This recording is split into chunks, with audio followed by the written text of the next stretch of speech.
한 마을에 다양한 배경을 가진 사람들이 살고 있었습니다. 이들은 오랜 시간 동안 어떻게 하면 모두가 만족할 수 있는 사회 규칙을 만들 수 있을지 항상 고민했습니다. 그들은 언제나 마을 회관에 모여 뜨겁게 토론하곤 했지만 각자 본인의 이익을 고려하다 보니 쉽게 합의에 이르지 못했습니다. 그러던 어느 날 마을의 현자이자 오래된 철학적 책들을 읽던 이상한 노인 윌버가 주민들에게 특별한 모임을 제안했습니다. 그는 존 롤스의 무지의 베일 개념에 대해 들었고 이를 마을 문제 해결에 적용해 보기로 했습니다. 사람들은 처음에는 윌버의 제안을 반신반의하며 회의에 참석했습니다. 윌버는 모든 참석자에게 눈을 가리는 하얀 베일을 나눠 주었습니다. 이 베일은 특별한 힘을 가지고 있습니다. 이 베일을 쓴 순간 여러분은 이 마을에서 어떤 역할이나 지위를 가지고 있는지 알 수 없게 될 것입니다. 이제는 모두 동등한 입장에서 이 마을의 규칙을 생각할 수 있게 됩니다. 사람들은 웃으며 베일을 썼으나 이내 그 효과를 깨닫고 매우 진지해졌습니다. 각각의 위치나 재산, 심지어 성별이나 연령도 알 수 없는 이 상태에서 이들은 새롭게 규칙을 논의하기 시작했습니다. 처음으로 그들은 당장의 이익보다는 본질적으로 공정한 구조에 집중할 수 있었습니다. 회의는 밤이 깊도록 계속되었습니다. 사람들은 자신이 어떤 상황일지 모르는 막막한 상태에서 자신을 보호할 수 있는 가장 공정한 원칙을 찾기 위해 노력했습니다. 결국 그들은 몇 가지 중요한 원칙을 도출했습니다. 누구도 배제당하지 않는 기본소득 보장, 모두에게 평등한 교육의 기회, 질병이나 사고로 인한 불행에 대비한 사회 안전망 등이었습니다. 회의가 끝나고 베일을 벗은 사람들은 그들이 제안한 원칙이 바로 자신이 속한 그룹에 유리하게 작용할지 아닐지를 따질 필요가 없다는 것을 깨달았습니다. 그것들은 단지 모든 구성원이 현재와 미래에 보다 나은 삶을 살기 위한 필수적인 조건들이었습니다. 이후 마을의 규칙은 이 새로운 원칙에 따라 개정되었습니다. 윌버의 지혜 덕분에 마을은 더 이상 자신의 이익을 추구하는 집단들로 나뉘지 않았고 모두가 함께 번영할 수 있는 방법을 찾을 수 있었습니다. 이를 지켜본 다른 마을 사람들까지 무지의 베일의 마법에 대해 이야기하기 시작했고 주변 지역에도 큰 영향을 미쳤습니다. 이렇게 존 롤스의 무지의 베일은 작은 마을에서 시작되어 더 넓은 지역까지 공정한 사회 구조에 대한 새로운 가능성을 일깨워 주었고 사람들은 서로의 상황을 조금 더 이해하고 포용하는 법을 배우게 되었습니다. 그날 이후로 무지의 베일을 통해 형성된 원칙들은 각자의 삶을 바꾸는 기초가 되었고 사람들은 웃으며 그리고 위기를 함께 극복하며 살아갈 수 있게 되었습니다. 두 번째 이야기 어느 작은 마을 오이토니아에는 공동체의 이익을 아주 중시하는 특별한 규칙이 있었다. 마을 사람들은 매년 공동체의 날이라는 행사를 열어 각자의 의견을 나누고 다음 해에 마을이 나아갈 방향에 대해 민주적인 토론을 벌였다. 그런 모습은 마을 사람들에게는 일종의 의식이나 다름없었고 이로 인해 오이토니아는 항상 화합과 상호 신뢰로 가득 차 있었다. 어느 날 오이토니아에 외지인이 들어왔다. 그의 이름은 알렉산더로 대도시에서 온 대학생이었다. 그는 마이클 샌델의 이론을 깊이 연구하고 있었고 정의란 무엇인가라는 주제에 대한 그의 철학이 궁금해 오이토니아에 들르게 되었다. 알렉산더는 공동체주의적 삶이 실제로 어떻게 작용하는지 보고 싶었다. 공동체의 날에 알렉산더는 토론에 참여하게 되었다. 그의 앞엔 마을의 중요 인물인 할머니 헬레나가 있었다. 헬레나는 마을에서 가장 존경받는 원로로 자신의 장기인 이야기로 주위 사람들을 사로잡곤 했다. 헬레나가 말했다. 여기 오이토니아에서 정의란 무엇인가라는 물음은 우리가 매일 실천하며 찾는 것이란다. 정의는 개개인의 욕심을 뛰어넘어 서로의 이야기를 듣고 이해하며 만들어가는 것이지. 알렉산더는 상경 출신의 논리적인 사고로 말을 이었다. 그러면 헬레나 할머니, 만약 정의가 모두의 합의에서 나온다면 다수의 의견이 항상 옳다는 것이겠습니까? 헬레나는 미소를 지으며 대답했다. 아니란다. 젊은이, 다수의 의견이 항상 정의롭지는 않아. 그래서 중요한 것이 이야기와 경청이지. 마을 사람들은 자신의 경험과 감정을 이야기 속에 녹여 전달하고 서로의 이야기에 귀 기울이며 진정한 합의를 이끌어내지.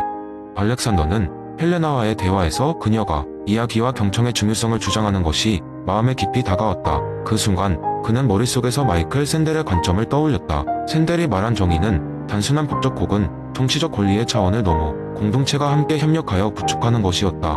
그 후 알렉산더는 마을에 머무르는 동안 그들의 관습을 더 깊이 이해하기 위해 여러 마을 사람들과 이야기를 나누었다. 그는 정의란 각자의 목소리가 존중받아야 하는 동시에 공동체의 가치가 존중될 수 있도록 모두가 참여해야 하는 과정임을 깨달았다.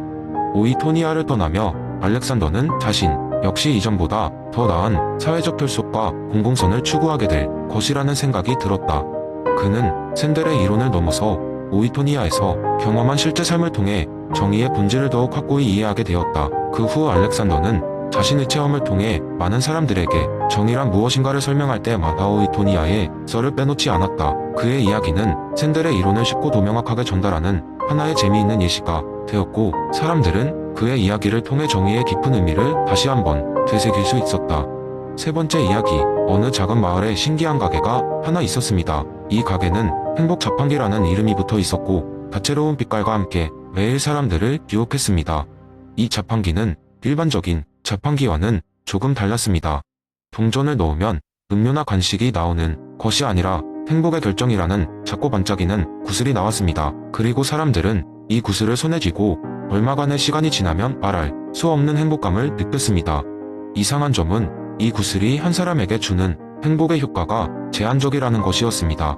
처음에 강력한 행복을 주었지만 점차 효과가 희미해졌고 반복해서 사용할 수 없다는 점이 있었습니다. 그래서 사람들은 매일매일 새로 구슬을 뽑아야 했습니다. 마을 사람들은 처음엔 이 자판기를 의심했지만 곧바로 자판기의 매력에 빠져들었습니다.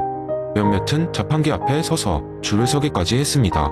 이 구슬이 주는 행복은 마치 마법 같았고, 사람들은 서로에게 자판기에 대한 이야기를 했습니다. 결과적으로 마을은 이전보다 훨씬 더 행복한 곳이 되었습니다. 사람들 사이에 웃음이 가득했고 작은 다툼이나 불만은 사라진 듯 보였습니다. 그러던 어느 날 마을에 새로운 방문자가 찾아왔습니다. 그 사람의 이름은 벤담이었고, 그는 행복 자판기의 명성을 듣고 이 마을을 찾았습니다. 벤담은 이 자판기가 주는 행복의 성질에 대해 연구하기 시작했습니다. 그는 자판기 주위에서 사람들을 관찰하고 인터뷰하며 이 구슬이 정말로 어떤 효과를 주는지 분석했습니다.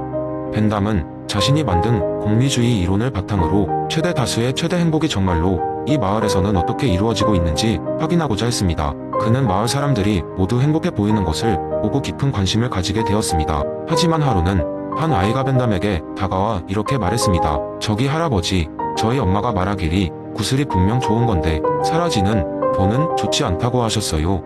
왜죠? 벤담은 그제서야 행복 자판기의 숨은 비밀을 깨달았습니다. 이 자판기는 사람들에게 순간의 행복을 주지만 그들의 행복을 유지하기 위해 지속적으로 비용을 지불하게 만든다는 것을요. 따라서 그들이 최대 다수의 최대 행복을 얻기 위해선 결국 자판기에 의존하지 않고도 행복을 찾는 방법을 알아내야만 한다는 것이었습니다. 이 깨달음과 함께 그는 마을 사람들에게 메시지를 전달하기로 했습니다. 그는 마을 중심에 있는 광장에서 사람들을 모았습니다. 여러분, 벤담이 말을 꺼냈습니다. 이 자판기는 순간의 즐거움을 줄 수 있습니다. 하지만 진정한 행복은 우리가 서로 나누는 관계와 같이 지속적인 가치를 찾고 나누는 데서 옵니다. 그 후 마을 사람들은 자판기 구슬에 더 이상 의존하지 않고 벤담이 가르침을 따라 서로의 삶을 나누고 함께하는 것에서 만족을 찾기 시작했습니다. 마을은 여전히 행복했지만 그 행복은 이제 영속적인 것으로 변해갔습니다. 벤담의 공리주의는 마을에 실질적인 변화를 가져왔고 그곳 사람들은 진정한 행복의 가치를 이해하게 되었습니다. 네 번째 이야기, 데이비드 휴메의 인과관계 이론에 대한 재미있는 이야기를 시작해보겠습니다. 옛날 옛적 호기심 많고 장난기 가득한 성격을 가진 젊은 철학자 이름하여 데이브가 있었습니다. 데이브는 세상의 모든 신비를 풀어보고자 하는 마음 하나로 여행을 떠났습니다. 어느 날 데이브는 인과관계 마을이라는 신비로운 곳에 도착합니다. 이 마을에서는 모든 것이 인과관계로 설명되는 것으로 알려져 있었습니다. 데이브가 마을을 탐험하는 중에 한 노인이 당구를 치고 있는 것을 발견했습니다. 이 노인은 머리가 희끗희끗하고 인자하게 생겼지만 정확히 어떻게 당구공을 쳐야 하는지 모르는 듯 보였습니다. 그런데 놀랍게도 노인이 공을 칠 때마다 공은 정확히 의도한 곳으로 굴러가고 있었습니다. 데이브는 다가가서 물었습니다. 어르신, 어떻게 저렇게 신기하게 공을 치시는 건가요? 노인은 미소를 지으며 대답했습니다. 이건 간단한 인과관계란다.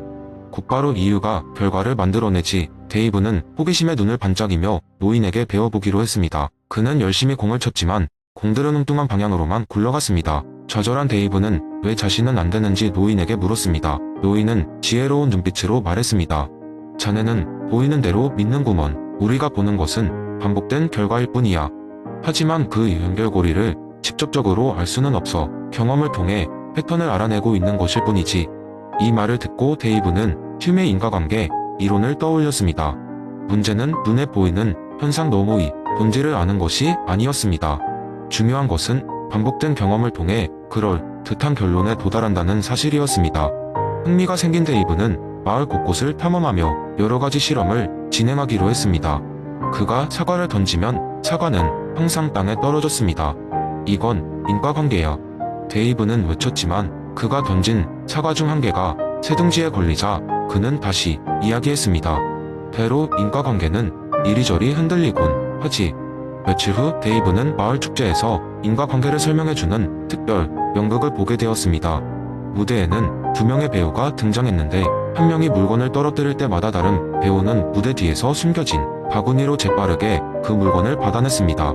관객들은 그것을 떨어진 물건이 바구니에 들어가는 자연스럽고 필연적인 결과로 믿었습니다. 하지만 데이브는 무대 뒤의 배우를 보고 다시 깨달았습니다. 연극 후 데이브는 마을 사람들에게 그의 깨달음을 이렇게 설명했습니다. 우리가 믿는 인과관계는 실제로는 연극과 같은 거짓된 장막일 수도 있습니다. 그러나 이것이 우리의 삶을 구성하고 이해하는 방식이라는 것을 알고 반복되는 경험을 통한 믿음이 부드러운 안내자가 될 수 있다는 것을 받아들여야 합니다. 이 이야기를 통해 데이브는 힘의 이론을 마을 사람들에게 재미있고도 깊이 있게 전달하였고, 그는 계속해서 세상의 다양한 패턴을 탐험하고 이해하는 기쁨을 누리며 여행을 이어갔습니다.